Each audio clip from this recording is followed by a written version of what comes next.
오늘의 말씀 욥기 11장 12절부터 20절 말씀. 하나님 아버지, 토요일 주말 아침 이 시간에도 주님의 은혜를 삼음으로 주님 앞에 나갑니다. 이 시간에도 우리 모두에게 말씀을 통해 하나님의 음성을 들려주옵소서. 예수님의 이름으로 기도합나이다. 아멘. 할렐루야. 성교회 성도 여러분, 오늘도 하나님의 은혜와 평강이 가득한 하루가 되시길 축복합니다. 오늘 우리에게 주시는 하나님의 말씀은 욥기 11장 12절에서 20절 말씀입니다. 욥을 꾸짖었던 소발은 그래도 자신이 욥을 위로하기 위해 왔다는 사실을 깨달았는지 그가 회복될 수 있는 방법들을 제시하기 시작합니다. 그는 욥이 탄식할 때 사용했던 표현들을 가져다 대응하는 식으로 말하는데, 그가 위로자의 태도보다는 문제를 바로잡으려 가르치는 자의 태도를 유지하고 있다는 점에서 소발의 한계는 분명히 드러나고 있습니다. 소발은 이전까지 이어왔던 자신의 발언을 뭐라고 마무리하고 있습니까? 12절, 허망한 사람은 지각이 없나니 그의 출생함이 들나귀 새끼 같으니라. 욥을 향한 소발의 비난이 도를 넘고 있죠. 그는 욥을 향해 뭐라고 말합니까? 미련한 사람. 개역개정 성경은 허망한 사람이라고 번역했는데요, 들나귀 새끼와 같이 구제 불가능할 정도로 미련한 사람이라고 그렇게 말하고 있습니다. 소발이 이렇게 욥을 비난하는 이유는 단 하나죠. 자신의 말에 동의하지 않고 자신의 고민을 따르지 않기 때문입니다. 그가 보기에 욥은 분명히 죄인인데 왜 자신의 말을 인정하지 않고 회개하지 않느냐고 다그치고 있는 것입니다. 그런데 소발 역시 욥처럼 욥이 무슨 죄를 지었는지, 회개할 죄가 무엇인지 알지 못했습니다. 그래서 그의 권고나 비난은 결코 올바르지 않습니다. 근거가 없기 때문입니다. 그리고 13절에서 소발은 욥에게 마음을 청하고 하나님을 향해 손을 뻗으라고 권합니다. 이는 욥이 탄식하며 하나님의 마음을 탓한 것에 대해 재앙의 이유는 하나님의 마음에 있지 않고 욥의 마음에 있다고 받아친 것입니다. 소발은 욥이 자신의 죄를 잊고 있다고 생각했기 때문에 그가 주님을 향해 손을 들면 죄악이 생각나리라고 기대하고 있습니다. 그런데 이러한 소발의 주장은 욥이 하나님을 찬양하지 않고 손에 죄악이 가득하며 욥의 집안이 온갖 불의가 함께 거하는 공간이라는 사실을 전제하고 있습니다. 소발의 말을 욥이 받아들이기 위해서는 욥이 이러한 전제를 인정해야 합니다. 그렇기 때문에 욥은 소발의 주장을 거부할 수밖에 없는 것입니다. 앞서 욥기 10장 15절에서 욥은 자기가 하나님 앞에 얼굴을 들지 못하게 되었다고 탄식했습니다. 이에 소발은 뭐라고 말합니까? 15절, 그리하면 내가 반드시 흠없는 얼굴을 들게 되고 굳게 서서 두려움이 없으리니. 소발은 욥에게 새로운 삶을 향한 희망을 주고자 합니다. 그러나 어디까지나 앞에서 말한 것처럼 욥이 악으로부터 떠난 삶을 살아야 합니다. 그렇게 한다면 욥은 하나님 앞에서 주저하지 않고 얼굴을 들게 될 것입니다. 더 이상 자신의 죄로 인해 수치를 당할 필요가 없게 된다는 것입니다. 또한 하나님의 징계에 대한 두려움 없이 당당하고 굳게 설 것이라고 소발은 권고합니다. 그리고 이어서 뭐라고 말합니까? 16절, 곧 내 환난을 잊을 것이라. 내가 기억할지라도 물이 흘러감 같을 것이며.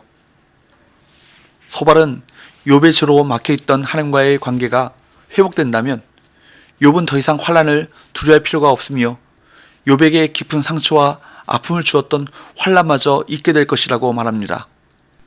17절, 내 생명의 날이 대낮보다 밝으리니 어둠이 있다 할지라도 아침과 같이 될 것이요. 소발은 앞서 욥기 10장 22절에서 땅은 어두워서 흑암 같고 광명도 흑암 같다 라고 탄식했던 욥에게 반박하면서 욥이 죄악을 기억하면 생명의 날이 대낮보다 밝고 어둠에 있어도 아침처럼 되리라고 선언하고 있습니다. 18절 19절, 내가 희망이 있으므로 안전할 것이며 두루 살펴보고 평안히 쉬리라. 내가 누워도 두렵게 할 자가 없겠고 많은 사람이 내게 은혜를 구하리라. 소발은 욥이 지금은 절망과 두려움 가운데 있지만 안전과 휴식을 회복할 수 있으리라고 말합니다. 단 조건은 뭐예요? 내가 하나님 앞에 죄를 회개하면인 것이죠. 소발은 욥이 겪는 고난의 이유를 죄 때문이라고 단정하고 회복을 위해 죄악을 철저히 제거하라고 그렇게 욥에게 말하고 있는 것입니다. 20절 그러나 악한 자들은 눈이 어두워서 도망할 곳을 찾지 못하리니 그들의 희망은 숨을 거두는 것이니라. 소발은 마지막 말에서 악한 자들을 언급하는데 이는 욥을 염두에 둔 말이죠. 만약 욥이 계속 자기의 입장을 고집하면 그 어둠에서 벗어나지 못할 것이고 죽는 것 외에는 아무런 소망이 없게 된다는 경고인 것이죠. 지금까지 소발의 말을 요약해 본다면 이런 것이죠. 욥의 무죄의 주장은 거짓말이 아닌 것 같지만 실제로는 죄악을 기억하지 못할 뿐이다. 하나님 앞에 나아가 기도하면 죄악이 생각날 것이다. 그때 그 죄악을 던져버리면 환난에서 벗어날 수 있다. 라는 것입니다. 이를 좀 더 직설적으로 표현하면 이런 것이죠. 죄를 짓지 않았다고? 아니야. 너는 죄를 분명히 지었어. 기도하면서 잘 생각해보면 내 죄가 생각날 거야. 죄가 생각나면 회개하고 용서를 받아라. 라는 것입니다.